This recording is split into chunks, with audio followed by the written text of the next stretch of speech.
people go to school, get educated, then you get a good job, you'll be empowered. But in most of our countries, the people who are living the best lives have no education. The people who are driving the best cars, no education. We have political cadres now occupying significant positions in government because they are loyal. Some of them are fantastically incompetent, but they are wonderful people. Unfortunately, wonderfulness does not cure the underdevelopment challenge. We have equated having things with being, so that those who have things are considered more human beings.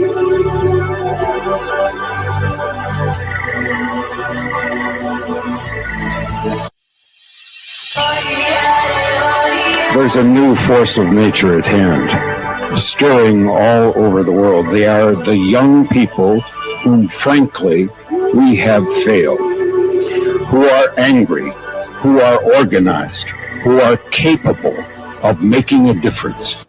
They are a moral army. And the most important thing that we can do for them is to get the hell out of their way.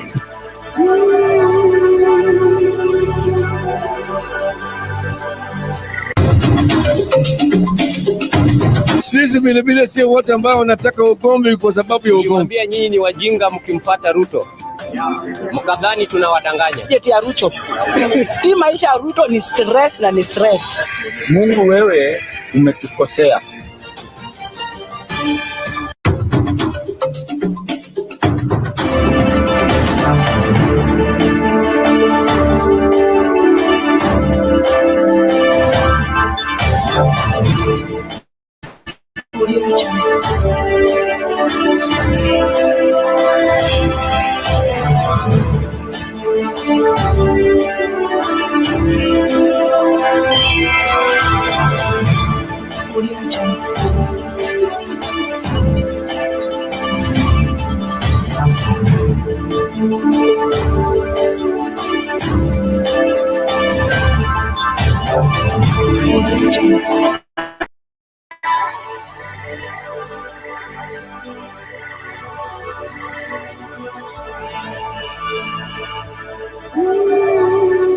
We've been telling young people, go to school, get educated, then you get a good job, you'll be empowered. But in most of our countries, the people who are living the best lives have no education.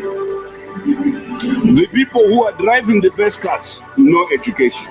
We have political cadres now occupying significant positions in government because they are loyal.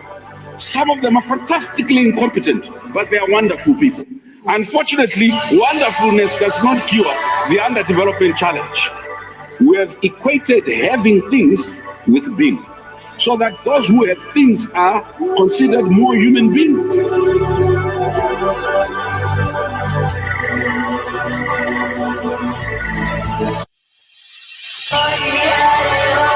There's a new force of nature at hand, stirring all over the world. They are the young people whom, frankly, we have failed, who are angry, who are organized, who are capable of making a difference.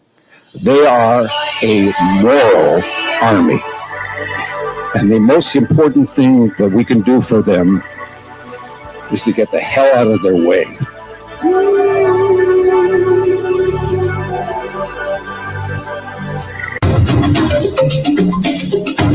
Sisi vile vile sio wote ambao wanataka ugomvi kwa sababu ya ugomvi. Niwaambia nyinyi ni wajinga mkimpata Ruto. Mkadhani tunawadanganya. Jeti ya Ruto. Hii maisha ya Ruto ni stress na ni stress.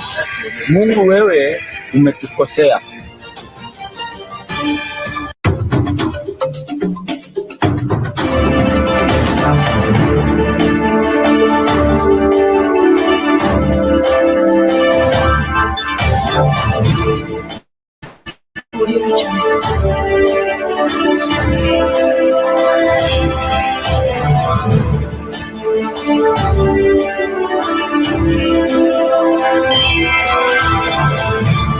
Audio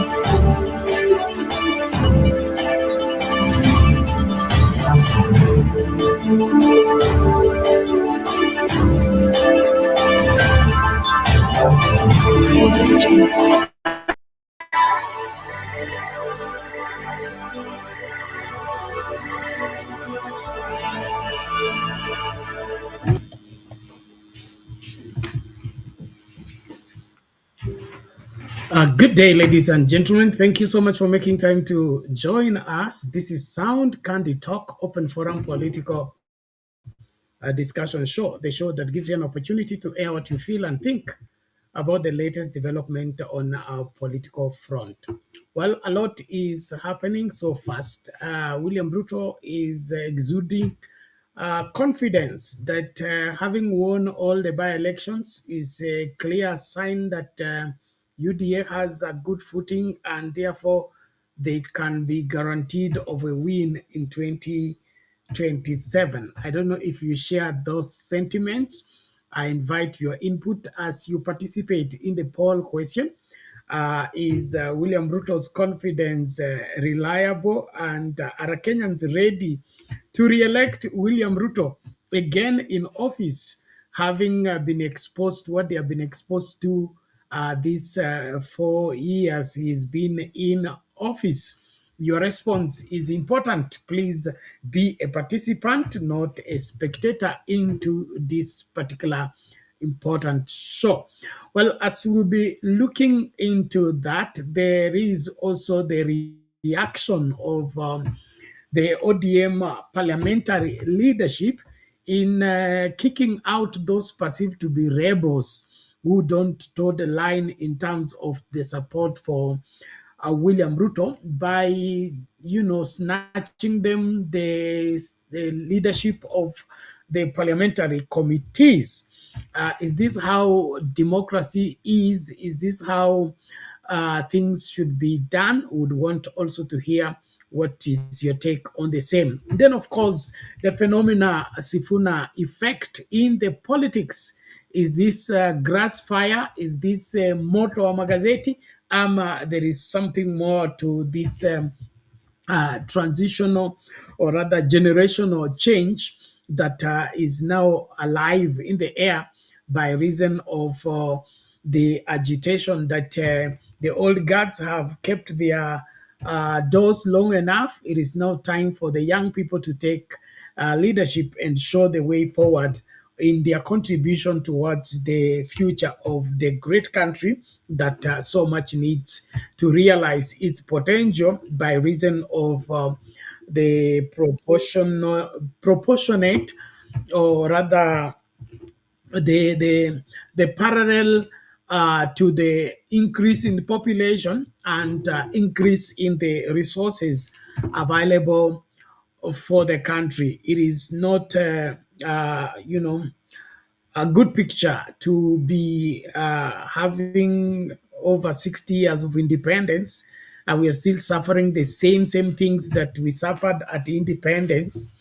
What the country was not able to give to the 10 million Kenyans that were there post independence, and now we are almost 60 million, and we are still crippling around. It doesn't show a good picture, and of course, it shows the incompetence of the successive administrations that we have had that have never placed this country as a priority, but they are staying in power and they are amassing of wealth for personal comfort at the expense of the progress and the advancement of our country. And this, in essence, is the whole bedrock of our struggle. I run into people arguing, especially on social media, and you can see clearly that they don't understand the scope of the struggle. They push and they pull in this great country. It has never been an individual issue. It has always been an issue of those who want to put the country first and those who want to use the country for their personal gain. And this struggle has seen many lives lost, has seen many destinies, ruptured, all of it in the pretext that there are some so-called special people in this country who are untouchable and they can do whatever they wish to do and of course to preserve themselves even when it means selling the country. And of course, I know that you are aware that Kenya is now a kiosk that is selling passports and IDs to foreigners, all of it in the pretext of God knows what, but it is bad. It's bad. And so na kukaribisha, makinika tafadhali kukaribisha mtu tunapoanza mchakato wa leo. Tumakinike pamoja. Link ya kutumia kuingia studio kwa wale ambao mnataka kutuongelesha moja kwa moja nishaweka pale kwa comment section. Click on it, allow EV Max to configure for you the camera as well as the audio, and you will find yourself in this space for us to get talking. And then of course I expect waviele wangu Undumani, Jakindu Bay, Reverend Lala, tukajumuike tu tunapoelimishana, kumbushana na kuhakikisha kwamba hatupotezi mtazamo kama vile inavyopaswa, kuhakikisha kwamba nchi hii haitatokomea tukiwa hapa. And just like I have already stated, the struggle must be understood in its proper perspective, because the political players are now at it again, trying to convert this struggle to be tribal and this struggle to be who wants to be in power, who doesn't want others to be in power. The struggle here is who will save the country and ensure that every Kenyan is safe and secure, and who is that is willing to sell the country to save their skin. This has been the reason for the struggle all through from independence to date. And this is one of the puzzles that we have never been able to sort out, even with the multi-party reintroduction of the multi-party politics, and even with the bringing in of the new constitution, which we thought is going to solve all these things once and for all. But these ugly demons that are always lurking in the dark have always found a way of sneaking in and taking over the affairs of the country. And then at the end of the day, Kenyans still lose whatever they have even gained in the constitution. And so we must keep this reason for the struggle in its proper perspective for us to stay long enough in the struggle to realize what we need to realize as a country. And so if you're here or you're listening to us and the reason you're participating in politics is to set which community against which community, or to set which individual against another individual, that one you have already lost. You are not even part of the struggle. You're part of the problem, and so we just put you on the shelf to solve you. But the people that really understand the reason for the struggle is those who have hijacked the country and want to use the country for their personal gain. And then, of course, there are those who have put the country as a priority and they want to maximize the potential within the country to satisfy each and every desire and, of course, each and every interest of each and every long-suffering Kenyans that have been waiting for an administration, a leadership that can put their case as a priority and be able to ensure that they are placed over in every matter and in every situation. So if you're able to get us, please let us know where you're watching from and whether you can get us loud and clear, ama kuna mushkili mahali tukaanze kusuluhisha hiyo moja kwa moja. Naomba basi tuanzie pale tunapoangazia masuala haya. Of course tusisahau kwamba mchakato upo na huu mchakato unalenga nini? Unalenga uongozi ambao unafaa Kenya ama uongozi ambao haufai Kenya. Na of course wanasiasa nao wako pale na wanafanya hii inaitwa vuta ni kuvute, lakini let's not lose the focus in the process of listening to politicians, because politicians will always push for their personal interest, even when that interest negates what is constitutionally viable and what is for the public interest. And so let's start at the MOU of UDA and ODM, signed by the legend Raila Amolo Odinga of blessed memory, and of course William Ruto, the president. In the working constitution, senior counsel James Orengo himself has pronounced himself on this matter, and he says, according to the 10-point agenda, the deadline is on the 7th of March, which is a few days from now. And he says after 7th of March, that deal is gone and buried. And then, of course, what remains is an evaluation of the same, and the performance of William Ruto on the matter is what will determine whether the ODM party is safe and secure in perpetuating their support for William Ruto, or they leave William Ruto alone. And listening to majority of Kenyans, they would rather have ODM walk away from UDA and stay far from UDA, and join the rest of Kenyans in ensuring that we correct what is wrong, other than going to cover up and, of course, sugarcoat what we know that is not viable for the country, all for it for personal expedience. And then, of course, that is the very reason why William Ruto and Edwin Sifuna and now Osoti are not seeing eye to eye. And it appears that the plan had been drawn all along, even before the demise of Raila Odinga. And all of it was everybody should support William Ruto.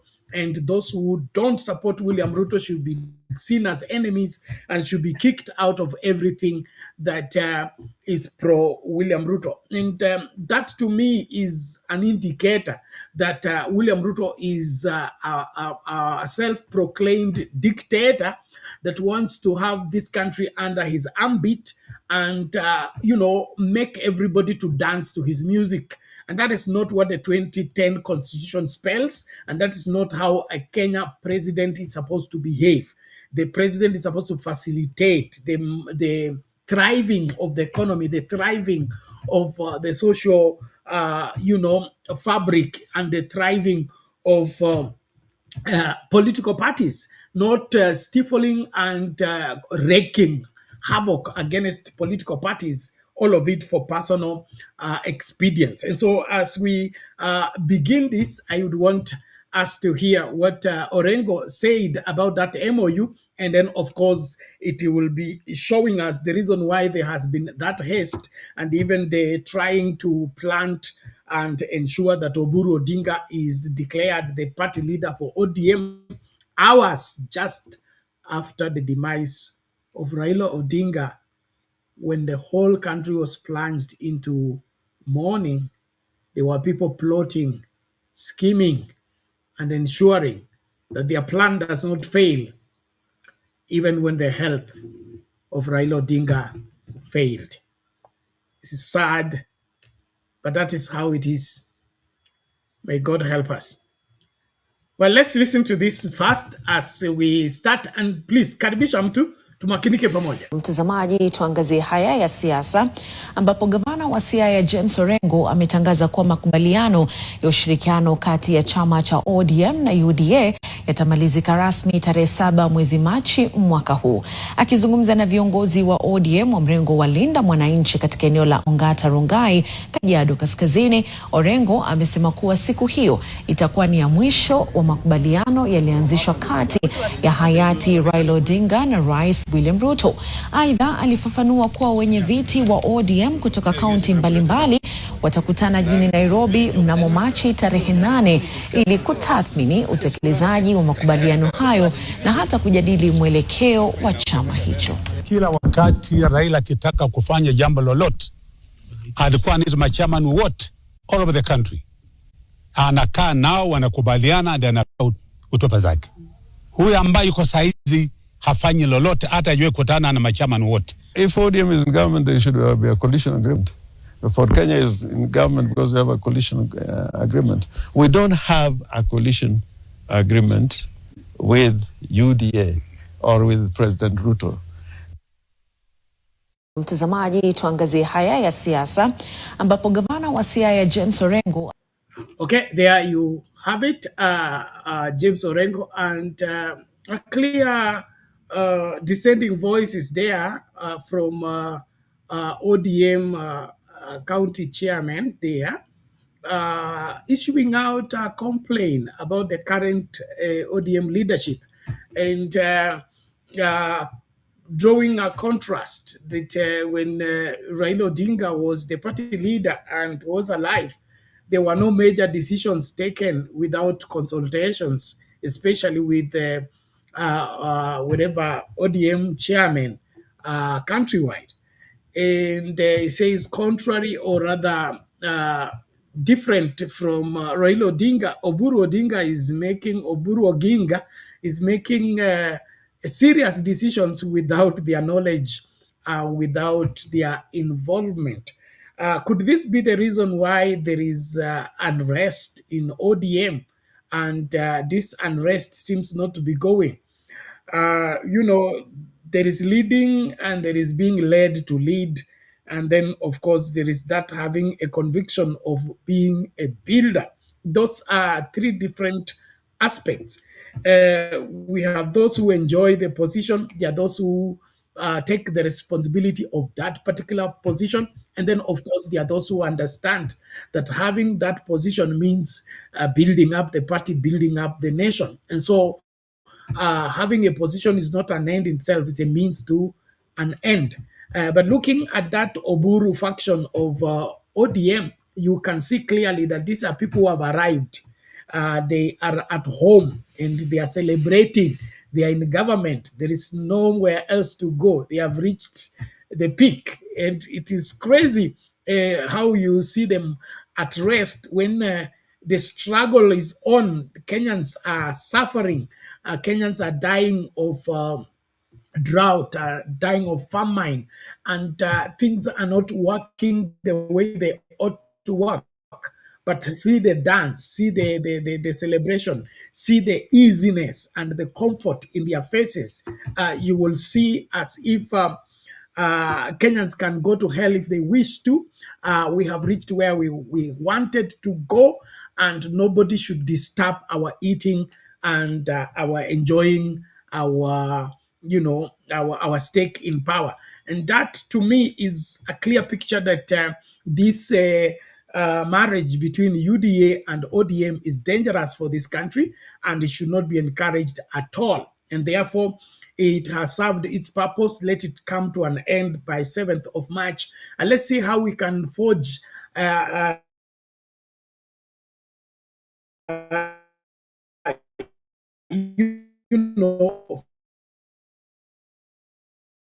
clear-cut, forged of whatever focus, whereby we know what we stand for, what we want, and of course, go for it with everything we are and everything we have.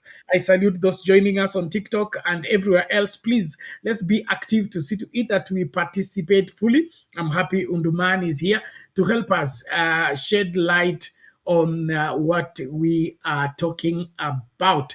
Kama una maoni yako, weka hapo kwa comments, ama njoo studio tukaseme haya moja kwa moja. Hii ni sehemu ya pili ya kile kipindi tulikuwa tumeanza hapo jana, tukakatisiwa na mvua, na of course unajua Nairobi kukinyesha basi lazima kugarike, na katika hiyo pouring basi there is a lot that go wrong. Well, thank you so much. Tumkaribishe Undumani. Undumani, hali vipi mpaka? Mmelinda ama mmeuza?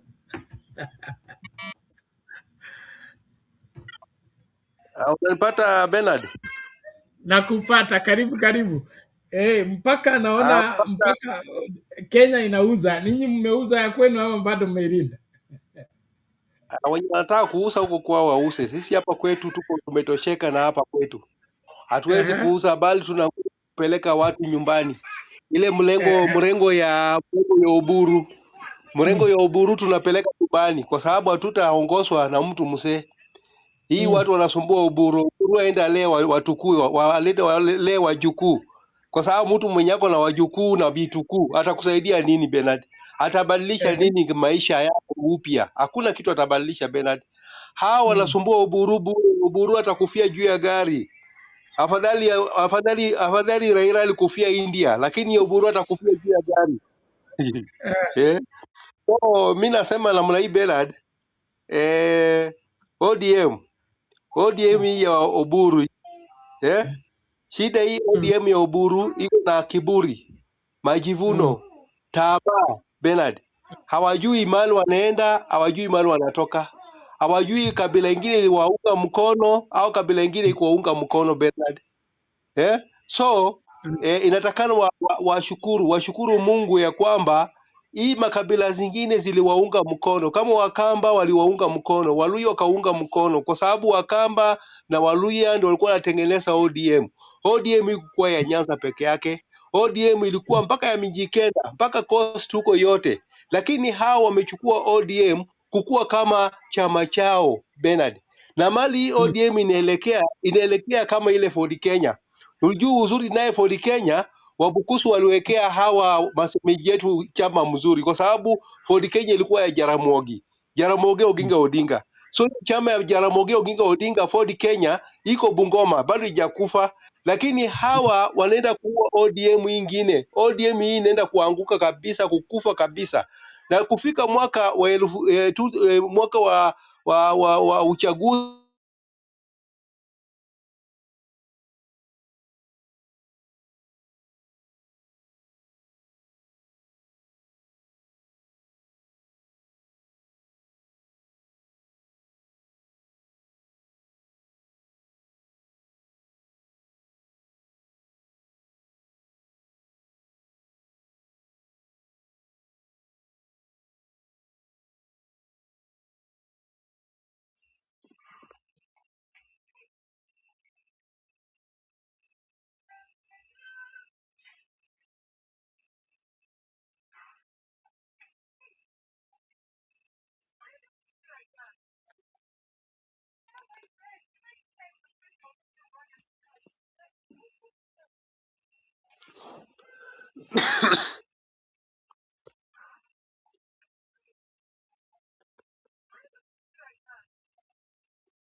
because that is how, it is taken to be by reason of frustrating the power and the rule of law. And so survival for the fittest is not the way to go.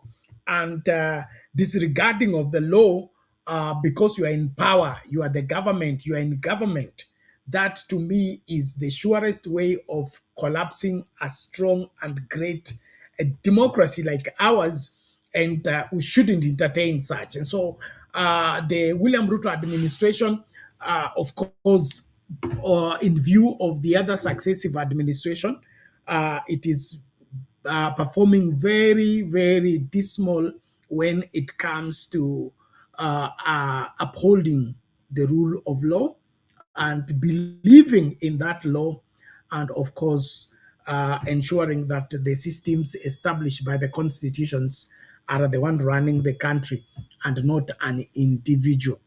We seem to have a committed, devoted commitment by, I would say, the William Ruto administration on ensuring that the William Ruto is the one in control and running everything, and not the law, not the constitution. And in my opinion, that is a fallback. That's a huge, huge fallback that we cannot afford at this point in time. Ladies and gentlemen, thank you so much. Back on YouTube as well as Facebook. Asanteni sana kwa uvumilivu. Naomba tafadhali tuendelee kukaribishana tunapoendelea na mchakato. Tunaomba kwamba labda Undumani atapata nafasi ya kurejea tena akakamilisha yale alikuwa anayosema, lakini hayo yote inaonekana wazi kwamba kuna vile ambavyo nchi hii inaongozwa visivyo, na katika huo kuongoza nchi visivyo inaleta maafa na kuchanganyikiwa kwingi ambako kunasababisha wengi wa Kenya kukosa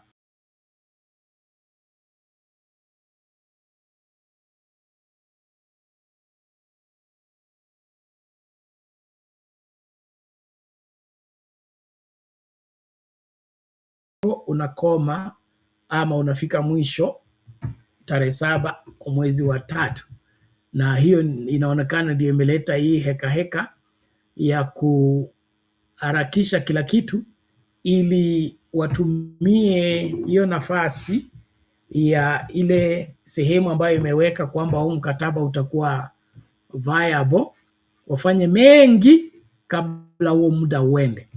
Na hapo ndio nakubaliana na Sifuna ni kwamba William Ruto alisaini huu mkataba si eti autekeleze. Alisaini huu mkataba ili aumuokoe kutokana na mahali pabaya alipokuwa baada ya Gen Z protests. Sasa alipoona huo moto umezima na hiyo hali imerejea, basi huu mkataba hauna maana tena kwake, na ndipo sasa anautumia tena huo mkataba kukandamiza ODM isifikie mahali ambapo itakuwa tatizo kwake katika yale anayotaka kuyatekeleza. So kuna hawa ambao wamekubali kuwa nyundo ya kuvunja wale ambao wanampinga William Ruto. Hebu tusikilize kwa makini kisha tukarejea kuchambua. ODM rebels opposed to the broad-based government have today been kicked out of powerful committees in the National Assembly and moved to less lucrative ones as the government-leaning team of the party moved in to crack the whip. Suba South MP Karoli Omondi was ejected from his powerful Constitution Implementation and Oversight Committee, with his position in the committee taken by the latter-day convert of the broad-based government, Githunguri MP Gathoni Wamushomba. Emmanuel Tor with the details. There were changes that were bound to happen as the ODM wing in the broad-based political arrangement drew the first blood. In the changes, Suba South MP Karoli Omondi, who was recently declared the Secretary General of the Azimio la Umoja One Kenya Coalition, was kicked out of his Plum Constitution Implementation and Oversight Committee, where he served as chairperson. They don't want me to chair CIOC because I'm going to oversight general elections. They want to rig the elections. That's why they don't want me in CIOC. And that is the reason. That is the reason. Because I'm chairing CIOC. The House leaders sending a statement that dissidents will not be spared. We have given you a warning. I'm serving a warning, Mr. Speaker, as the leader of minority on my side. Anyone who will not adhere to the party line, Mr. Speaker, you will end up relinquishing your committee seat to a lesser one, Mr. Speaker, so that you get to know that it is the party that rewards people to sit in committees. Honorable Karoli Omondi, last week, Honorable Speaker, and I did state it here on Thursday, went on national TV to threaten this House that we want to remove him from a committee. I don't know for what position. I am not involved in ODM affairs myself, Honorable Speaker. Others who were affected in the House fumigation exercise include Kitutu Chache South MP Anthony Kibagendi, who was removed from the powerful Public Investments Committee on Governance and Education and replaced by a greenhorn, Kasipul MP Boyd Were. The leaders saying that was just the beginning. When you come here, it is your party that decides which committee you'll serve in.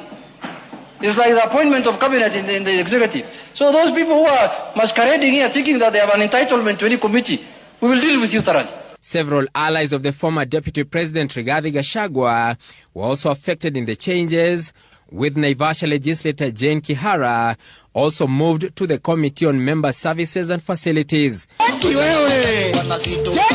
However, it was a happy day for the MPs who came back to UDA as they were reinstated to lucrative committees from those considered punishment dockets.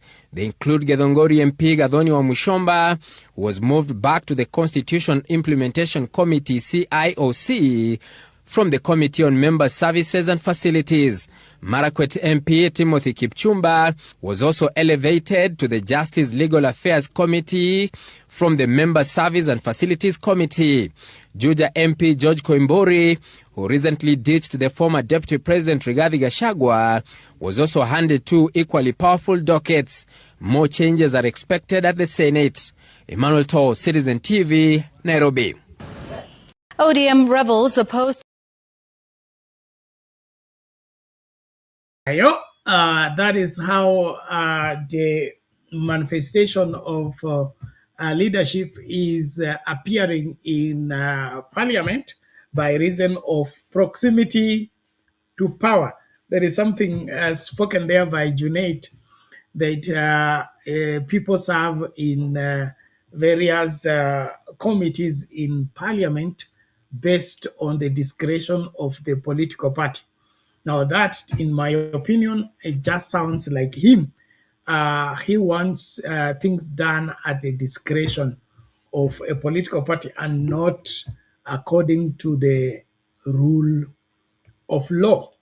I believe parliamentary committees are supposed to be constituted first and foremost for the interest of the people, and the people are appointed in those parliamentary committees are supposed to be placed there on merit and because they can act in the interests of the people, and of course they can safeguard the resources of the country. And so somebody claiming that people serve in the various parliamentary committees based on the preference of the political party, and if they are not doing what the political party wants, they should be kicked out. It just shows on how we are flawed in our application of our operation as a country in ensuring that lawmakers are respecting the law and are acting according to why they are in that lawmaking institutions in the first place. And so Junaid and his attitude clearly shows on how the parliament is not for the people and is not acting in the interest of the people. It's all about what did the political party decide. The political party loves what the political party enjoys. And this an attitude that has, I would say, taken root in the operatives of the country to an extent that now the people are feeling alienated as far as the proceedings of the parliament are concerned. But constitutionally, the people should be in the center of everything taking place in parliament. No decision should be taken in parliament without viewing and ensuring that it serves the interest of the people. And so it appears that the majority of the people in that parliament are there on their own for themselves and not for the people. And so even those allocations of serving in various committees, and even those committees are not for serving the people or ensuring that the people don't suffer loss by reason of government policies and government decisions. They're just there as conduit for enriching oneself or making oneself comfortable. And that to me smells bad. It's a bad picture. It's a bad picture, and of course, it points out to one thing that this country is far from being free, and is far from realizing what it's supposed to realize, especially in the 2010 Constitution dispensation. We are running and, of course, retreating back to the old constitution that served the president and his cabinet and the members of parliament, and the people were forgotten all through.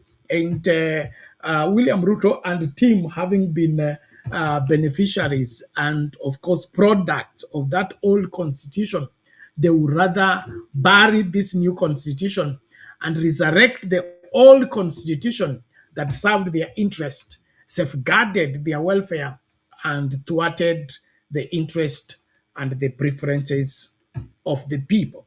And so we are at risk when we are represented by people like Junaid, who think that being in parliament and being in the political party means you have now become a god, that people should worship you, prostrate before you in order for them to get anything.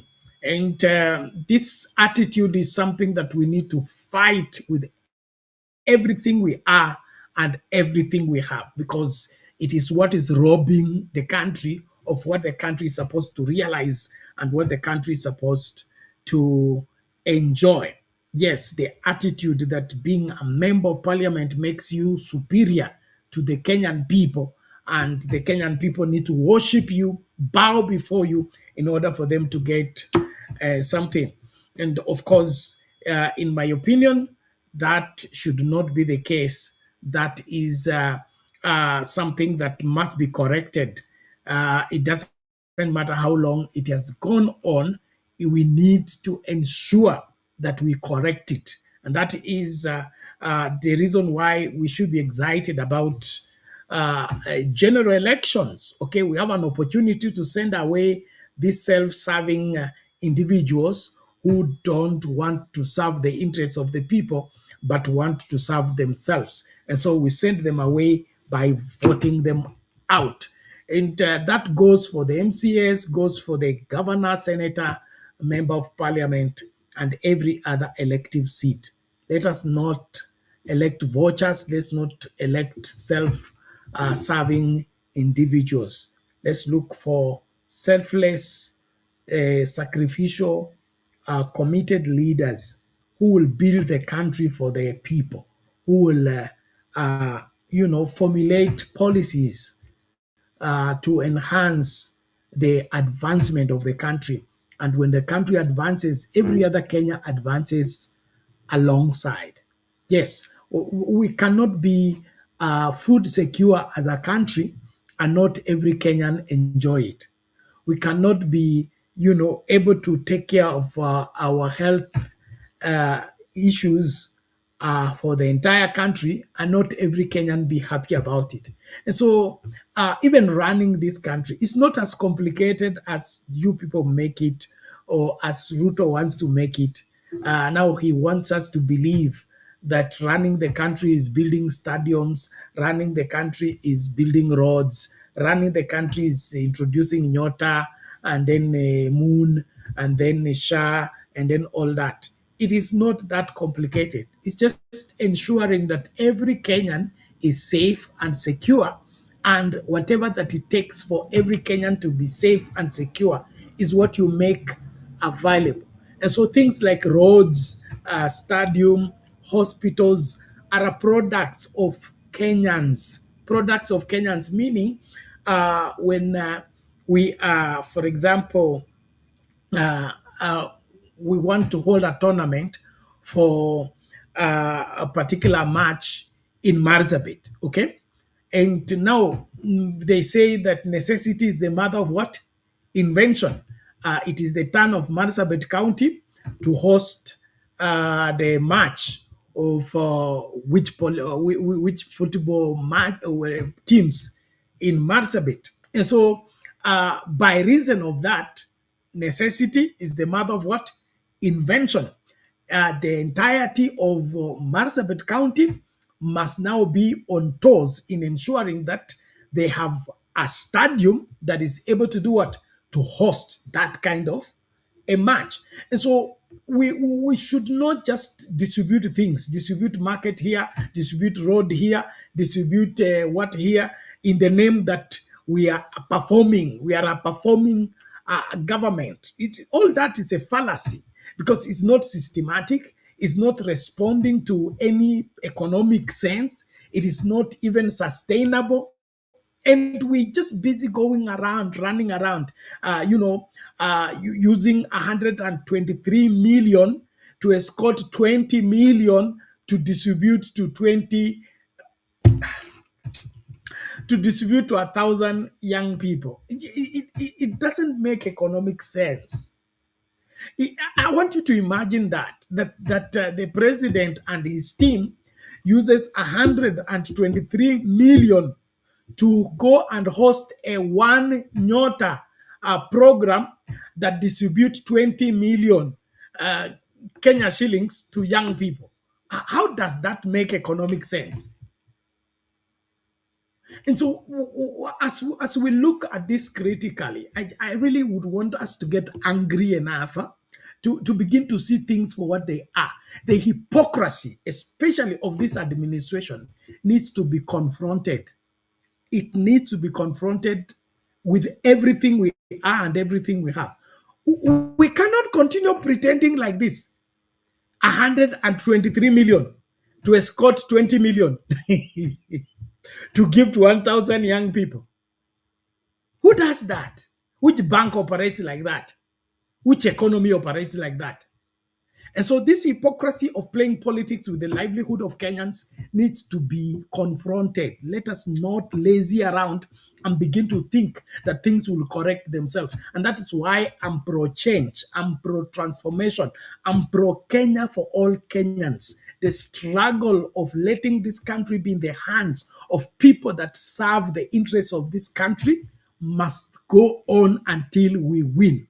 And so we may be sabotaged, we may be cheated here and there, we may be even overwhelmed here and there, but we must never drop the baton of ensuring that this country is taken from the hands of the hijackers and handed over back to the Kenyan people, and that the parliament will act in the interests of the people, the executive will act in the interests of the people, the judiciary will act in the interests of the people. That is what our founding fathers envisioned, and that is what makes a country great. Not these vain promises, we are going to Canaan, we are now stopping going to Canaan, we are now headed to Singapore, and then from Singapore it will be Sugoi.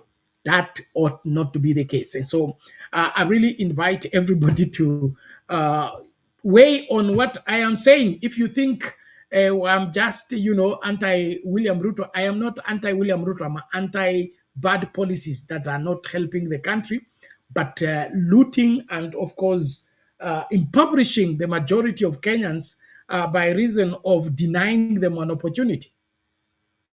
You can't use 123 million to go and distribute 20 million. I mean, does it make sense? To you, does it make sense? And so, as one you are to a two term, I really want you to use that, uh, use that head that gave to you. One of my bishops says the reason why God gave you a brain is so that you can give him rest. Please, let's think seriously about this and not trivialize serious matters like this. And so the kicking out of members of parliament from key parliamentary committees by reason of them not supporting the re-election of William Ruto is misplaced, is misjudged, and is unnecessary. We need to have a parliament for the people, by the people, and of course, it should be acting every day in the interest of the people. And so this parliament that is serving the executive and serving the re-election of William Ruto is not a parliament for Kenya, is not a parliament for Kenyans. And every Kenyan in their right thinking should resist every attempt of anybody judging anyone's performance by reason of how well they support the re-election of William Ruto or how they resist the re-election of William Ruto. That should not be a criteria. We need to look at the country, look at the situation in the country, look at the education sector in the country, look at the healthcare sector in the country, look at the famine. We have had famine after famine, famine after famine. Every year, declare famine a national disaster, declare famine a national disaster, declare drought a national disaster, declare flood a national disaster. We can't be a country that operates like that. And we are comfortable. That should not be the case. If we had a serious administration, all those governors in those counties that are now, starving, should not be in office, should not be in office by daybreak. Because famine does not come like suddenly. It does not happen like lightning. And the reason for devolution was for every county to take care of its own problems and seek help in good time. And now people are starving to death is when you now are calling press conference to ask the national government to declare drought a national. Please, let me not get angry there. Well, ladies and gentlemen, asanteni sana. Naomba tafadhali tukibadilisha gia, karibisha mtu, na kama una swali weka hapo kwa comment section, tutaweza kulijibu. Na washukuru wote ambao mmevumilia. Tumekuwa na mshikili hapa na pale kwa masuala ya internet, lakini inaonekana imestabilize. Basi naomba sasa tusonge mbele. Kuna hii ni ama dhana ambayo kasumba haswa inapandwa kila siku katika mawazo ya Wakenya kwamba lazima ukue kwa serikali ndio upate hiki, lazima ukue kwa serikali ndio upate maendeleo, lazima ukue kwa serikali ndio upate hiki na kile.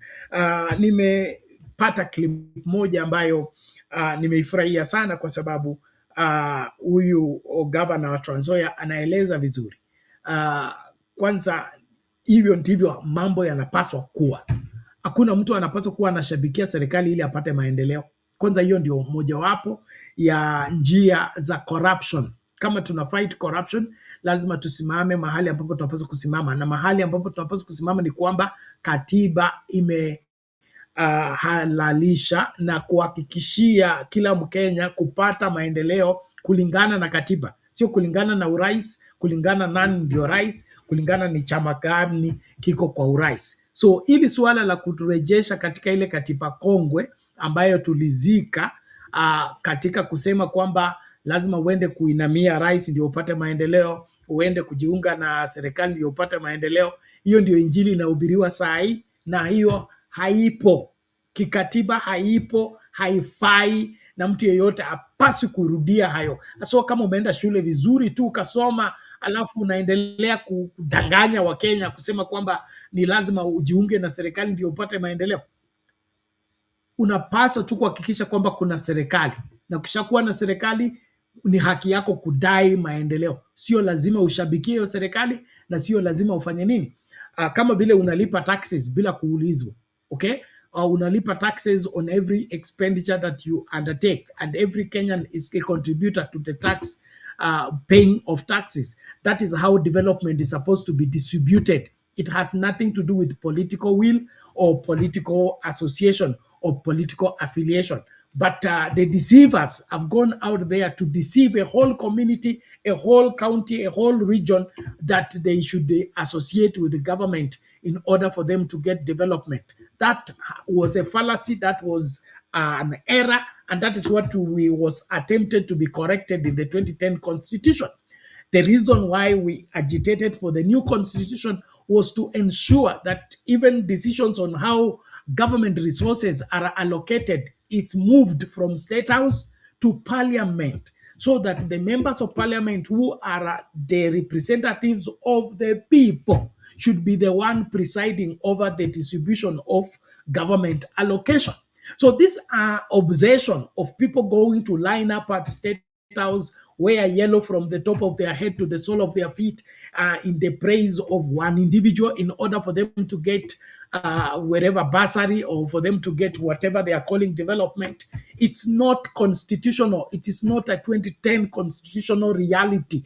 And if we are in the 2010 constitution dispensation, we must not allow ourselves to, be retracted and taken back to the old system where people had to sing chama cha baba na mama, tingiza kidole, Moi baba yetu, Moi daktari wetu, Moi mwalimu wetu, Moi hai wetu, Moi hiki na kile. Uimbe kila kitu ndio upewe basi ya shule ama ndio ujengewe shule. Hayo masuala yote tulimaliza 2010 tulipojipatia katiba mpya. Tusijirejeshe katika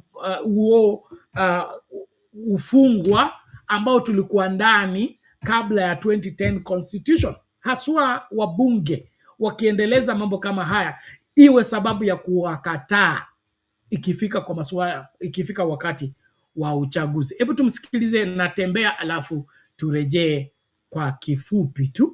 Hatuna uhakika. Inasemekana kwamba serikali kwa sababu inaona nguvu yako imeanza kukuua pole pole uingie Kenya Kwanza. Umetumiwa mishale mitamu. Lakini kwa nini niende kwa serikali kama najua tuko na nafasi ya kuunda serikali? Okay. Mbono karibisho kwa nyumba ya mwingine kama unaweza kujenga nyumba yako.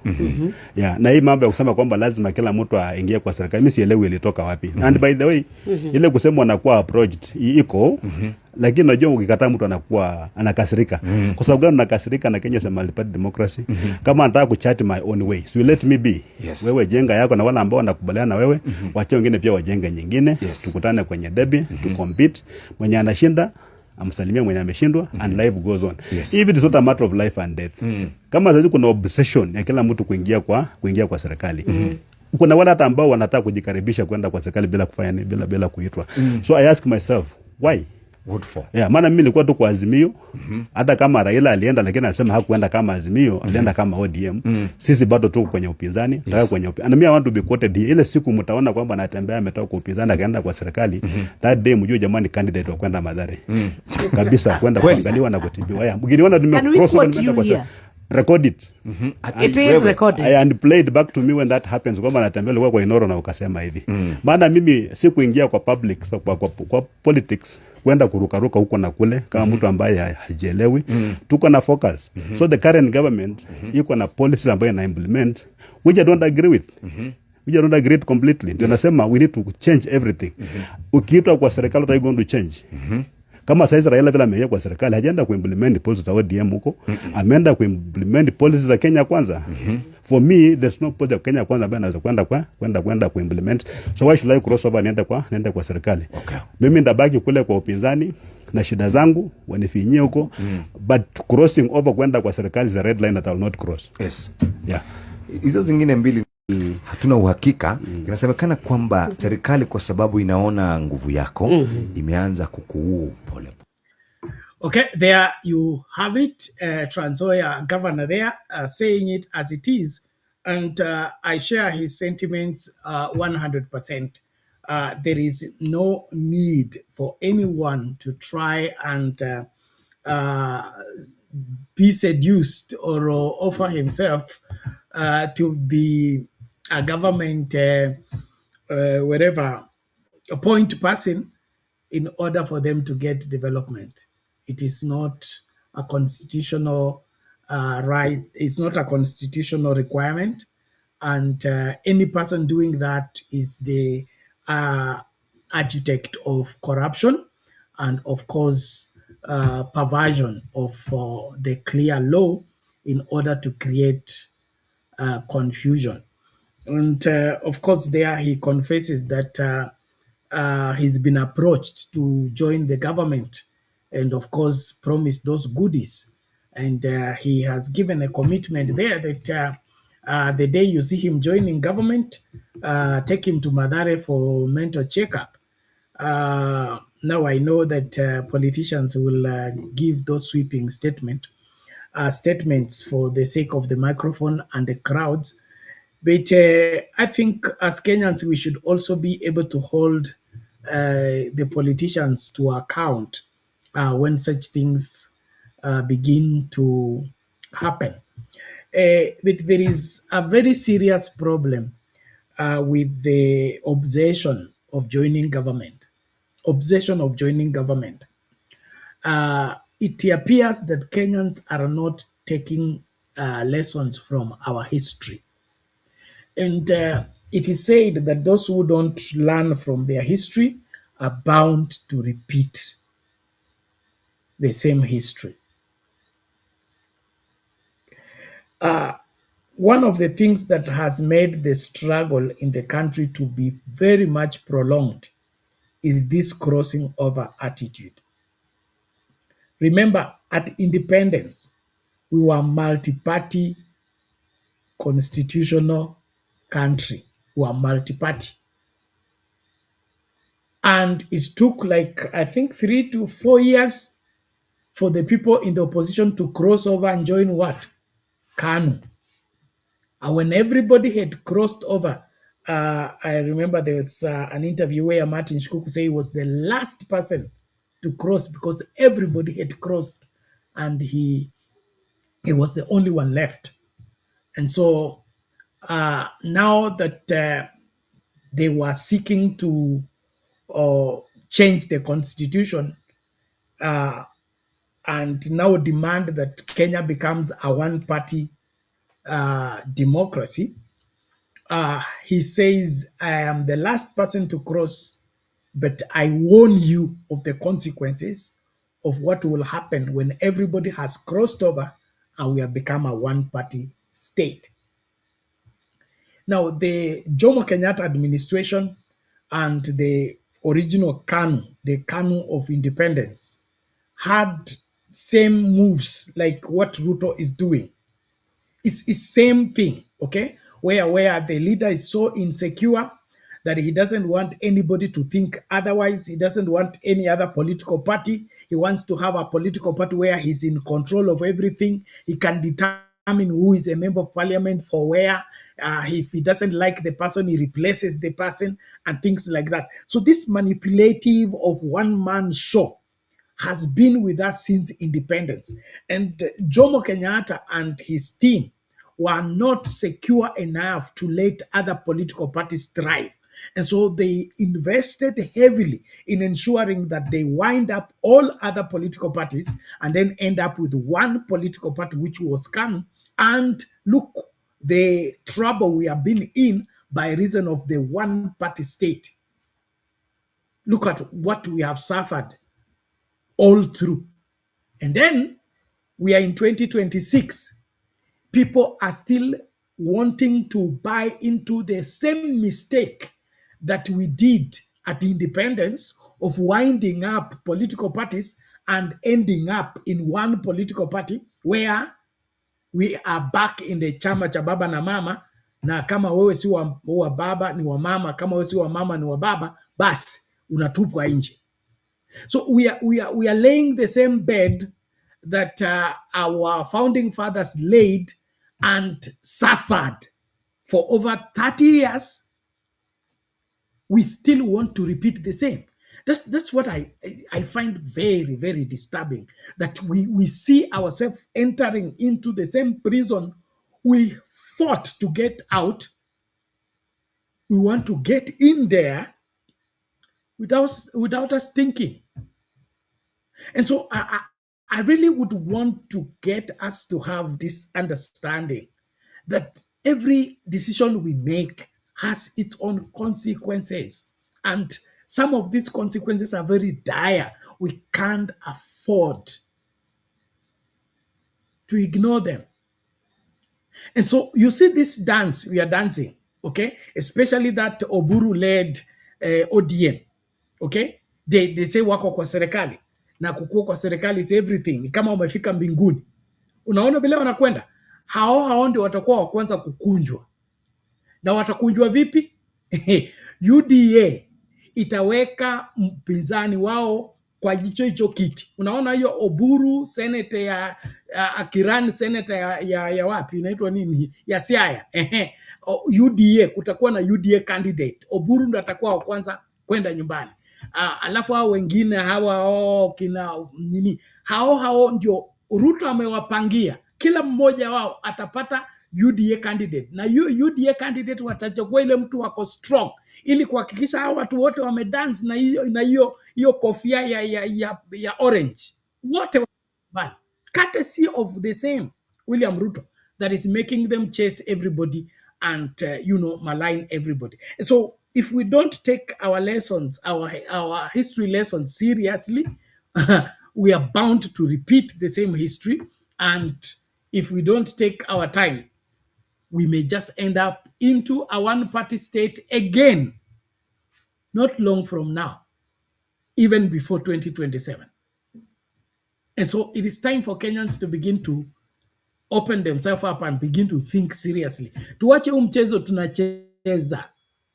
William Ruto was against this new constitution. He campaigned against this new constitution. He doesn't believe in this new constitution.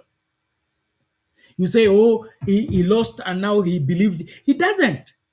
Another proof that they did not believe in the new constitution. They were the first people to be in power under the new constitution. What happened? They put stumbling block to the implementation of the constitution. Until today, we have not been able to implement this constitution completely. Because of what? Putting stumbling block along the way.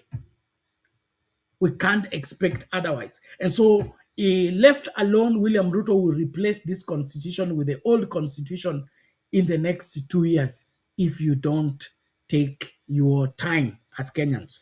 Well, I don't want to be the prophet of doom. I just want to warn you by reason of what I see and, of course, the carelessness that we have become, especially the watchdogs who are supposed to be ODM, who are now so blind that they can't see what is obvious. They can't see obvious that their enemy is Ruto, the person afflicting them is Ruto, and the person bound to finish them is Ruto. They still want to... I don't understand.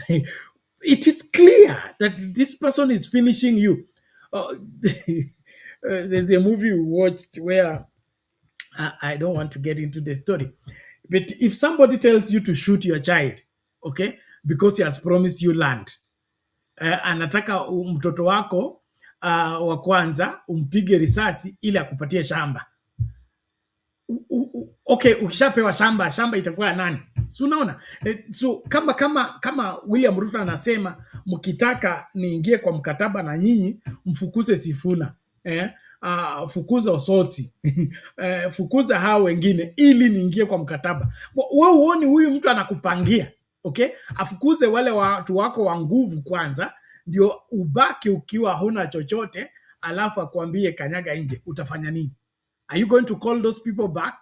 And so it's clear if they only thought a little bit beyond their nose, they will see clearly that the enemy of ODM is William Ruto, and the person out to finish ODM is William Ruto, and it's not Sifuna, it's not Babu, it's not Win Odinga, and the enemy is not the other officials of ODM. It is an outsider who wants to decide the future of ODM. That is a fallacy, that is a mistake, and that needs to be corrected fast enough before it is too late. And we are closing in so fast. If nothing is done in good time, the legacy of Raila Odinga will be dead and buried, except it resurrects through this other avenue. Well, we'll be talking about that avenue later. So I support what Natembea is saying. No Kenyan is given maendeleo by reason of singing William Ruto, dancing William Ruto, or supporting UDA government. Our development agenda and our development realization, it's constitutional. It is locked up in the constitution, and nobody should threaten you that if you don't go to State House, if you don't sing Ruto, and if you don't support UDA, you don't get development. He's lying to you. He just wants to take your vote and enslave you in the process. And enslaving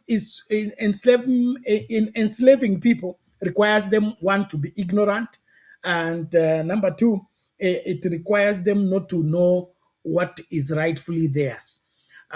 It is said that after the declaration that slave trade is over and slaves are free, was declared by, I think, there was a group of people who did not want slave trade to end and who did not want their slaves to be released. And so what happened is that they continued, enslaving the people who have been released from slavery by ensuring that information, that declaration of no more slaves and we are all equal in the law and everywhere, is kept from the slaves. And the story goes that there was one slave who was entrusted with the master's bedroom. And so one day he gets into the bedroom, then he sees the headline of an old newspaper that slave trade ended and all slaves are free. And so he cuts that piece of paper, and then when they go to the farm as slaves, he tells them, see what I've discovered. We are continuing in a bondage that has come to an end. We are continuing in enslavement when we are indeed free. And it is said that some of those slaves say, no, that's a lie. So they were freed. The declaration was made. It was put in newspaper, but because the information was denied them, they continued in slavery. I believe this is what politicians are doing in ensuring that Kenyans remain ignorant and think that you must join government, you must worship government, you must sing the song of the government to get development. That ended in 2010. It ended in 2010.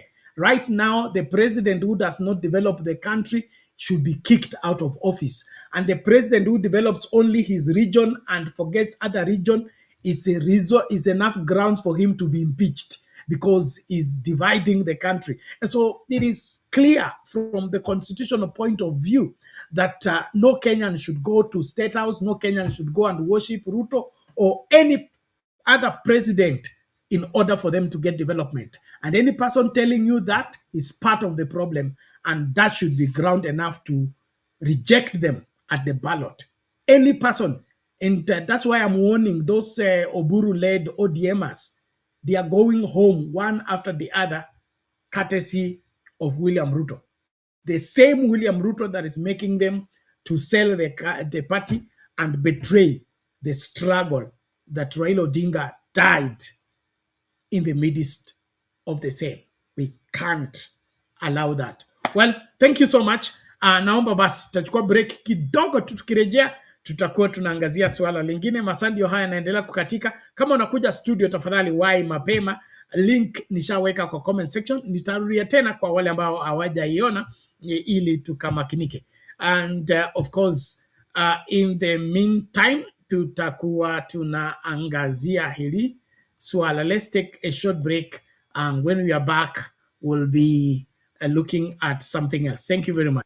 Sima hiyo kitu, mkutano iendelee. Mimi ndio Sifuna. Sifuna na babu. Sifuna na babu. Hey. Sifuna babu. Hey. Sifuna babu. Kesa tuko pamoja. Sifuna babu. Hey. Oh. Hey. Sifuna babu. Kenya inasikia sauti yetu. Tulikuwa kimya kwa muda, lakini mioyo ilikuwa inawaka. Tuliona kesho ikififia. lakini hatukukata tamaa. Kizazi hiki kimechoka kuogopa. Sorry, we seem to have some hiccups with that video, but let's see what happens. I really would want us to have a piece of that. But in the meantime, makinika kulike video, makinika kukaribisha mtu. And then of course, haya mambo nayosema, kama unayaelewa, hebu niambie kama unayaelewa. Na kama unaona hatari ya haya mambo ambayo tunayazungumzia. Historia ni muhimu kwa wale ambao wanapaswa kuongoza, haswa wengi wa Wakenya katika ile hatima ambayo tunayo kama nchi. Kama hatutajali historia na kuchukua masomo yetu kutoka kwa historia, tutarudia hiyo historia kama vile tumeanza kujipanga. Unaona sasa vyama vingi vimeanza kuline up, na tabia ya William Ruto kufungia vyama vingine ama kujaribu kununua vyama vingine, hiyo ni hali yake, hiyo ndio njia yake, na ndio kila mmoja anapaswa kujihadhari na uongozi wa William Ruto. Kiongozi anayetaka wengine wote watoke kwao wahamie kwake, huyo ni hatari. Okay, huyo ni hatari. Na labda nikisema hili naomba mnielewe. Naweza kusema kwamba hiyo ndio mojawapo ya vitu ambavyo vilimfanya Raila Odinga kuwa kiongozi mashuhuri na kiongozi wa kuaminika. Akafanya kazi na nani? Na Kalonzo Musyoka, akafanya kazi na Wetangula, akafanya kazi na Mudavadi. Hawa wote walikuwa na vyama vyao, na kuna wakati ambapo baba alidai kwamba Ford Kenya ifungwe ama ANC ifungwe ama Wiper ifungwe ndio wafanye kazi pamoja. Okay? 2013, 2017, 2022 walifanya hii kazi wote pamoja, na baba kwa kuwa aliamini katika hii katiba, aliheshimu hii katiba, aliona kwamba Kenya ni bora na hii katiba, hakuna mahali ashinikiza chama chochote kifunge. Hata vile vyama ambavyo alijua wazi kwamba hivi ni briefcase parties, he still respected them. And that's what we need to have as a head of state. Somebody who believes in the constitution and knows that the constitution allows multi-party, wherever, democracy. And so when somebody demands something that is to end something that is constitutionally protected, then you know that's a danger to the constitution and a danger to the country. And that is why I don't care how you look at it, but the William Ruto approach to leadership is not constitutional. And that is why every Kenyan needs to beware. Okay? You know, well, let me not use that example. Well, so let's get this out of the way, and then, of course, we'll begin to, wind up. Inaonekana wavyele wangu hawaji, wacha ni watafute alafu tuone vile mambo kutakwenda. Sima hiyo kitu mkutano iendelee. Mimi ndio Sifuna. Sifuna na babu. Sifuna na babu.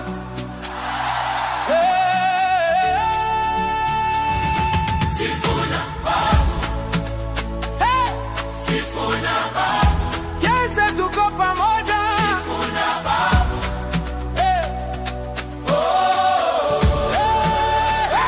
Sifuna Kenya inasikia sauti yetu. Tulikuwa kimya kwa muda, lakini mioyo ilikuwa inawaka. Tuliona kesho ikififia, lakini hatukukata tamaa. Kizazi hiki kimechoka kuogopa, kimechoka kuambiwa ngojea. Leo tunasimama pamoja, kwa sauti moja, kwa roho moja. Sifuna na babu. Hii ni sauti ya vijana.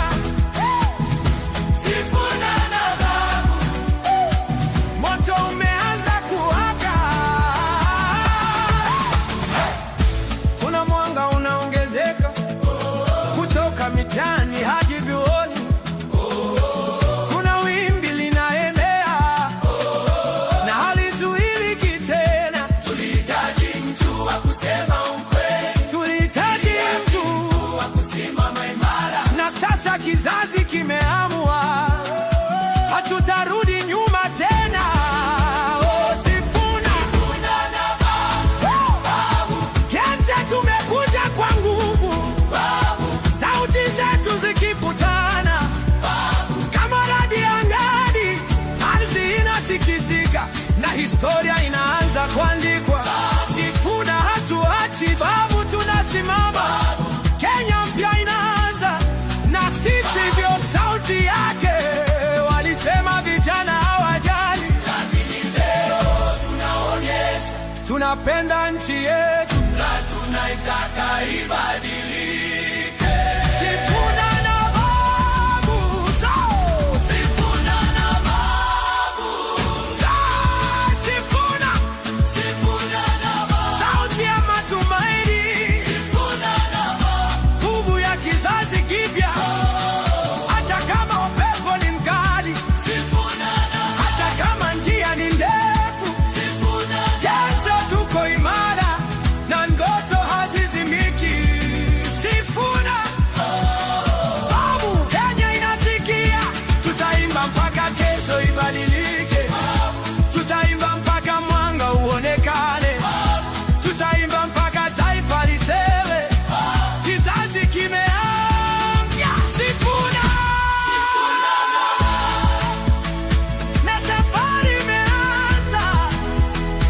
Sifuna na babu, Sifuna na babu, Sifuna na babu, Sifuna, Sifuna, Sifuna babu, Sifuna na babu, Sifuna na babu, Sifuna, Sifuna babu, Sifuna, Sifuna babu, Sifuna, Sifuna na babu, Sifuna, Sifuna na babu, Sifuna, Sifuna babu, Sifuna, Sifuna babu, Tanse tuko pamoja. Sifuna na babu, Sifuna,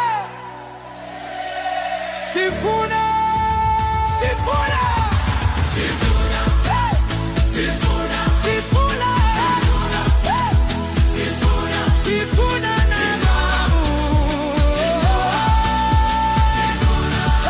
Sifuna, Sifuna babu, Sifuna, Sifuna babu. Mimi ndio Sifuna. Haya, mambo ni kama hayo. Nashukuru kila mmoja kwa kuendelea kutegea Sound Candid Talk. Naomba tafadhali tumakinike na wote tukabatizwe katika ufahamu wa kuelewa kwamba nchi hii ni bora tu wakati kila Mkenya anahudumiwa ipasavyo. Na kama kuna serikali ambayo tutahitaji, ni ile serikali ambayo ni ya Wakenya, kwa ajili ya Wakenya na kwa manufaa ya Wakenya. Serikali ya kikabila isipate nafasi. Serikali ya eneo moja la nchi isipate nafasi. Serikali ya kubagua wengine isipate nafasi. Tunahitaji serikali ya Wakenya wote, kwa ajili ya Wakenya wote na kwa manufaa ya Wakenya wote. Na hiyo ndiyo sababu ya hata hawa vijana wamesema hapana, hatuwezi kuendelea vile ambavyo tumekuwa tukifanya. Mabadiliko ni lazima. I hope unaelewa hiyo na wewe pia una join the struggle in ensuring that we can no longer continue with a government that wants to divide us, a government that sidelines us, and a government that spends more in pretending to help us by denying us what is rightfully ours. As it is 5 minutes after 1 a.m. East African time, and of course, if we don't get our guys to contribute further, we'll begin to wrap up. But before that, this interesting development from Homa Bay, let's just hear it out and then break it down. Ni kufahamisha kwamba naibu gavana wa kaunti ya Homa Bay Joseph Oyugi Magwanga amejiuzulu. Kumbuka Naibu huyo gavana Homa Bay ndiye naibu gavana wa gavana Gladys Wanga. Kujiuzulu kwake kumekuja wakati kumekuwa na mijadala kuhusu kutokuelewana kati yake na gavana wa Homa Bay Gladys Wanga.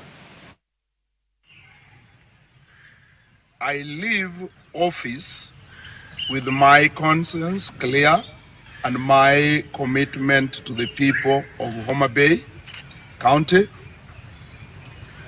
a county unwavering, my resolve to advocate for integrity, proper management of public resources, and the fulfillment of the aspirations of our county remains stronger than ever. Signed by Joseph Oyugi Magwanga. Ni kufahamishe kwamba naibu gavana wa kaunti. Okay, hali ndivyo ilivyo uko Homa Bay.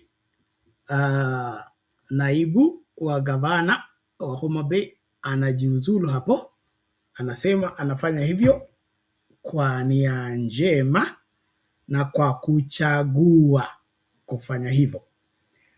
Lakini tunaelewa wote kwamba hiyo kujiuzulu inatokana na kutoelewana kati yake na Governor Gladys Wanga, na hii ilidhihirika wazi wakati kulikuwa na ile by election ya Kasipul Kabondo, ambako ODM ilikuwa na kumbuka kwamba Gladys Wanga ndio chairman wa ODM, na ODM ilikuwa na mgombea ambaye alishinda hicho kiti, lakini huyu Magwaga akachagua kusupport opponent wa ODM Kasipul, na hiyo ikaonekana wazi kwamba hata kama hawa Wanga na Magwaga wanaonekana pamoja, wanapiga picha pamoja kana kwamba wako kwa ofisi moja,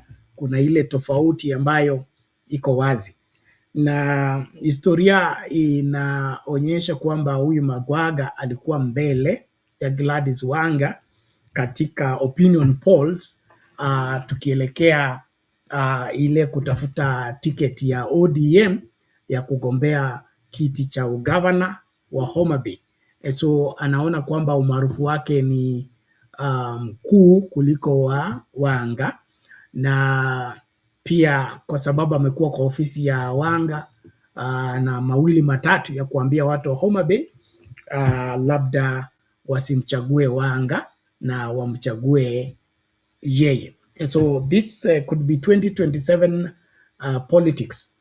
But also an issue here where the way Gladys Wanga has been carrying herself and her public pronouncement begins to expose her inability to, run the affairs of Homa Bay County, especially when she's surrounded by people of great influence like his deputy, and then of course those that are eyeing that particular seat.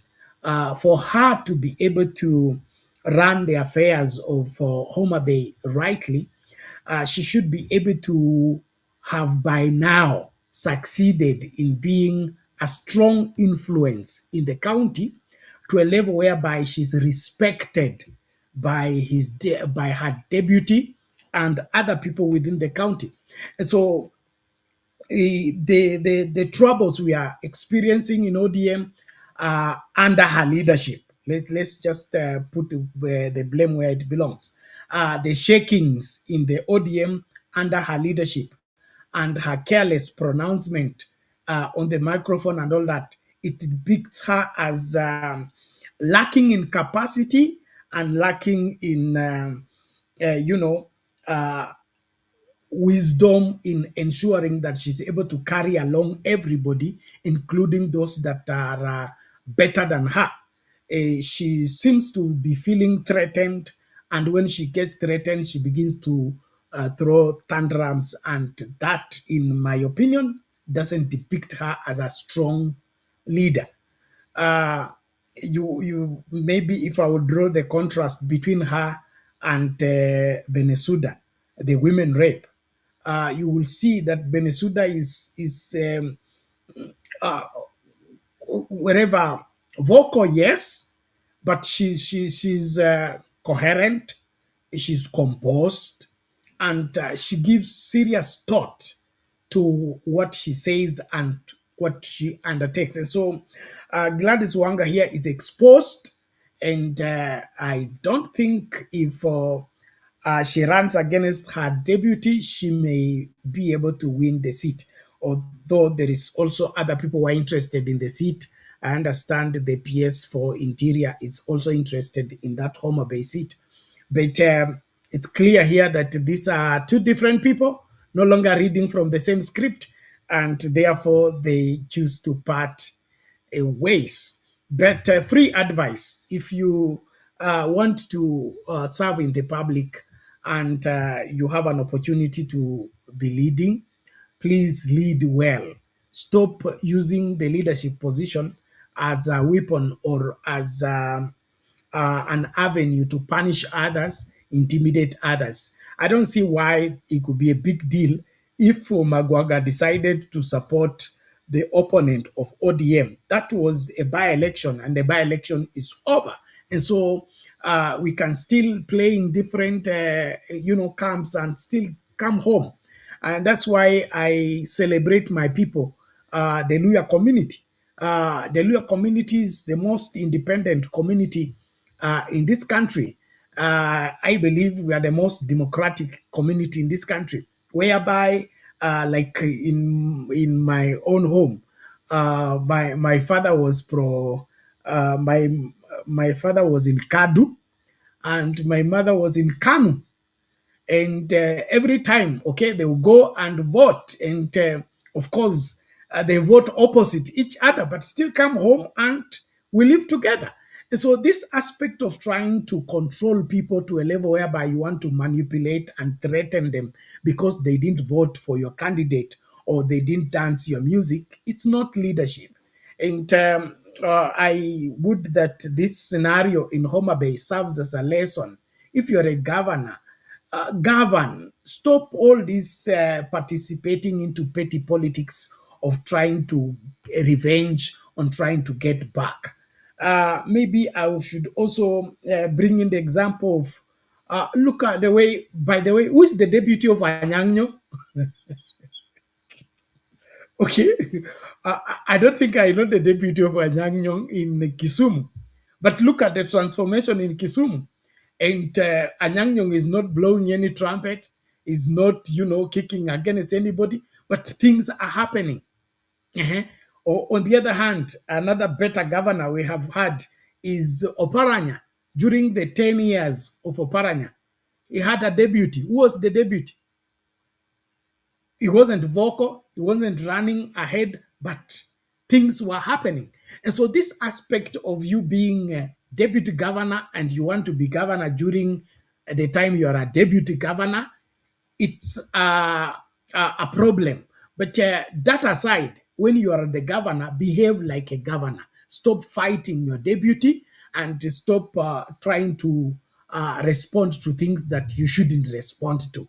You should play your role in ensuring that you superintend over the whole county and stop all these small squabbles. You said this, you did not say this. I came to the meeting and you didn't smile, and why didn't you smile, and things like that. Come on, let's grow up and just provide leadership to the country. And so, too bad that Homa Bay is in that kind of a scenario. But I think Wanga has a long way to go if she really wants to be a national leader. And then her buying into the wisdom of Oburu, I don't think she will go far. Your opinion, please. You can agree with me or reject what I am saying, but whatever it is, I really would advise that Gladys Wanga thinks again. she should think again. And of course, it's also honorable not to run for a seat when you know you're going to lose. That advice also goes for William Ruto. There's no need of trying to manipulate the vote and forcing Kenyans to love you when they have given up on you. Do the honorable thing, like Biden. Don't run and let someone else run. It is okay. It's more honorable that way than you insisting that you will be able to stuff the ballots and be able to manipulate the IEBC and force them to declare you a winner when you have lost. That shouldn't be, featuring in anybody's mind. If the leadership by the people should be for the people and not because you want to be. You want to be is immaterial. What is needed here is, do the people want you? Do the people want you to be their representative? Can people trust you to be their representative? It's not that I'm the president, I got into the presidency, I have to be your president. There is nothing like that. And so I would that some of these guys get their leadership class properly and understand that public service requires you to have the public's interest at heart, and then, of course, ensure that you serve as an example. And one way of being a good example in leadership is letting people be. Let your assistant be. I have a statement I share in our leadership class that insecurity. Insecurity is when the senior pastor fights his assistant pastor for being the senior pastor fights the assistant pastor for being at peace with his own shadow, while the senior pastor cannot stand his own shadow. And so because he's quarreling with his own shadow and his assistant is at peace with his own shadow, and so he wants to fight his assistant, why is he at peace when I am troubled? That is the number one sign of insecurity. And so I would have, if I was Wanga, whatever happened at Kasipul should have ended at Kasipul, and of course get back in the office and concentrate on delivering to the people, for the people, and that is the end of the matter. Well, ladies and gentlemen, thank you so much for being part of the conversation. As we begin to wrap up, please keep it at Sound Candy Talk. If you have not subscribed, subscribe. If you have not liked the video, please like the video. And then, of course, ensure that you are the ambassador of what we are doing here, right where you are, by sharing the video widely and, of course, getting more people to be part of this great conversation. Thank you so much. Let's get this one as we wrap up. Wajinga waliisha hii Kenya zamani, my friend. That is the message to Kipchumba Murkomen. Yule mtu alikuwa anatupa tear gas jana ndio blame police officers. He must be searched and arrested. There's nothing you can take away from that clip except an indictment of CS Murkomen and the police service. Whichever way you spin it. If you're saying that leaders are going to rallies with their own tear gas, are civilians goons. Are civilians procuring tear gas themselves? Is there a tear gas shop that we are unaware of? And if where there people is, and if there is, yeah, why is it operating? Where are the DCI intelligence? In DCI Crime and Investigations Bureau. Yeah. Our sleuths. With the compositions on Twitter. Yeah. Why? How are these guys operating that you people are actually able to carry tear gas? If they carry tear gas to the Rigathi Gachagua church thing the other day, if they had the tear gas in Kitengela last weekend, if they had the tear gas in Kakamega this weekend, I mean, this is a thriving business. It is. And the police, Kipchumba is telling us that the police are just sitting there, don't know where he tear gas, knows one another. Imagine that. But Najua see a police. Yeah. And it's been so many weeks of no action. Yeah. But William Ruto used to say when he was campaigning as president, wacha nikwambia my friend, wajinga waliisha hii Kenya zamani. Wajinga waliisha hii Kenya zamani, my friend. That is the message to Kipchumba Murkomen. Okay, ladies and gentlemen, there you have it. The Minister for Internal Security claiming that the people throwing tear gas and disrupting meetings should be searched and should be arrested.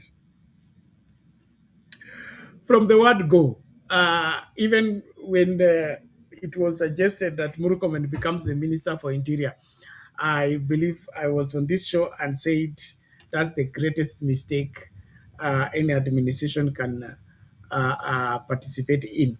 And unfortunately, those fears are being confirmed with every passing day when we have Murkomen behaving and confirming everything we feared about his incompetence and, of course, his inability to be able to chart and run the affairs of a sensitive docket like that of internal security. Look at what is now happening with the Nyayo House and the passports and the IDs. All of those fall under his docket beside the Ministry of Foreign Affairs. But the scandal is huge. The scandal is huge. The IDs being sold to foreigners and a Kenyan passport being given to foreigners. And look at the way he's reasoning, that he's going to look for Kenyans who are throwing tear gas in public rallies and arrest them. Very sad, very sad. And I don't think even a head boy speaks like that in school. Primary school head boys, I mean, is able to rally students and teachers in a better way. If something has gone wrong, begin by admitting something has gone wrong. And of course, in your admission, be able to own up what has gone wrong and find a lasting solution. But coming to fool Kenyans and pretending that there is some shop somewhere that is selling tear gas and Kenyans are tear gassing themselves to implicate the government. Why should we implicate the government in the first place? Which government? I mean, I don't see why William Ruto and his administration think that they are so much a powerful government that is a threat that Kenyans should now go to an extent of implicating. The kind of ills that this government is committing against Kenyans. Kenyans don't need to implicate it on anything. I mean, even before we implicate it, it will have given us evidence on how bad it is by the way they behave, the policies they bring up, the way they treat Kenyans. This is one easy government to find fault with. You can't even fabricate. Hakuna hata propaganda una create kinyume na serikali ya Ruto. It creates propaganda for you. It gives you all the evidence. And so hii maswala ya kujaribu kujifanya kana kwamba ati serikali inachukiwa, ati tunajaribu kufanya kwamba Ruto aonekane mbaya. Ubaya wa Ruto asiyoujua ni nani? Uovu wa hii serikali asiyejua ni nani? So hii maswala yote ya kujaribu kutudanganya hapa na kutuhadaa kwamba hii serikali ni safi, hii serikali imefanya vizuri na kuna ubaya na hiyo mambo. That's why you are struggling to keep that image up, because there is too much that is standing against you. So let's not exaggerate things. Let's not exaggerate things. And of course, a sense of responsibility. Being a minister for interior, you are a custodian of the livelihood and the welfare of the Kenyan people. You can't be reasoning like this, kama chief wa cattle deep, and then you want us to feel secure that you are in charge of our security. No, that is not it. So Murkomen na genge lake warudi wajifunze tena. Yes, warudi wajifunze tena. Na kuongoza serikali na kusimamia usalama ni jukumu kubwa. Ni jukumu kubwa. Kwangu mimi linamzidi Murkomen. Murkomen hana uwezo wa kusimamia hiyo idara na akubali mtu mwingine apatikane wa kusimamia hiyo idara. Hii maovu yote, wacha tu sasa tumeanza scandals. Kuna scandal ya passport, ya ID na zingine zinafuata. By the time Kenyans rise up to demand answers to these questions, Murkomen will run by himself. And so we should not, allow such madness to be given, even airtime. And that also goes for us media personalities. also, there are things that we should not even air. I mean, it's embarrassing for the country. It's embarrassing in the view of our neighboring, nations. If we behave like this and we are the big brother. So if the big brother is behaving like this, what do we expect of the smaller brothers? It is bad. So this is not the way things should be. So Kenyans, you know now that our government is incompetent. Our government is not doing what it's supposed to do. And so everyone should understand that tuna majukumu makubwa ya kufanya katika kurekebisha haya ambayo yamekwenda mrama. Ningependa hapo tuanze kufungasha, na katika kufungasha kukumbushana tu mkataba wa MOU ile ilisainiwa na the legend Raila Amolo Odinga na mwenda zake huyo, na of course William Ruto, inafika kikomo tarehe 7 mwezi wa 3. Hiyo ndiyo labda imekuwa sababu ya kusukuma mambo na kuharakisha kila kitu kifanyike, kama vile Oburu na wenzake wanasukumwa na William Ruto kuhakikisha kwamba kuna mkataba mpya, na inaonekana wazi kwamba Orengo ambaye ni working constitution ashawasoma na ashasomea hao wengine. Katika hiyo ukweli ni kwamba wengi wa viongozi wa ODM, wale ni chairman wa counties, wamelalama kwamba Oburu anavyoongoza si kama vile Raila Odinga alikuwa anaongoza, na kwao wanasema kwamba Raila Odinga hakufanya maamuzi yoyote bila kuwahusisha, lakini Oburu anafanya maamuzi bila hao kujua, na wanastukia tu mambo yamekwenda hivi na mambo yamekwenda vingine. Na kwangu mimi hiyo ni wazi, na hiyo ndio mojawapo ya matatizo ambayo yanaonekana wazi, na kama hayatarekebishwa kwa wakati unaofaa, basi legacy ya baba na chama chake ambacho alikipenda na akakipigania miaka 20, zaidi ya miaka 20, itafika kikomo on a very sad reality. All the same, ladies and gentlemen, we must close there. And before that, let's just throw this in and let everybody, Is Sifuna going for presidency? Yes, Sifuna has to go for presidency. What do you mean? I will not speak on his behalf, but he must go for presidency. We cannot settle for less. And that is why the young people are rallying behind him and his team for the Linda Mwananchi tour. They are capable, they are able. This is our moment. We can't miss it. We are pushing him for presidency. Non-negotiable. I would rather this team broker me than Rigathi Gachagua, than Matiang'i, than Ruto. There are things that would be non-negotiable for them. We cannot support a regime that kills us. And this is something Sifuna has said in front of the president. Same way he keeps on referring us to the 10-point agenda that the late Baba signed with Ruto. Yeah. Has it been, achieved? No. If those leaders sat, went into a boardroom, yes, and then they came out and said, you know what, we are being offered a running mate position in Kenya Kwanza. Edwin Sifuna, and just his consistent message. Everywhere he goes, in rallies, in TV stations, in his own platforms, his key message is anything or anyone but Ruto.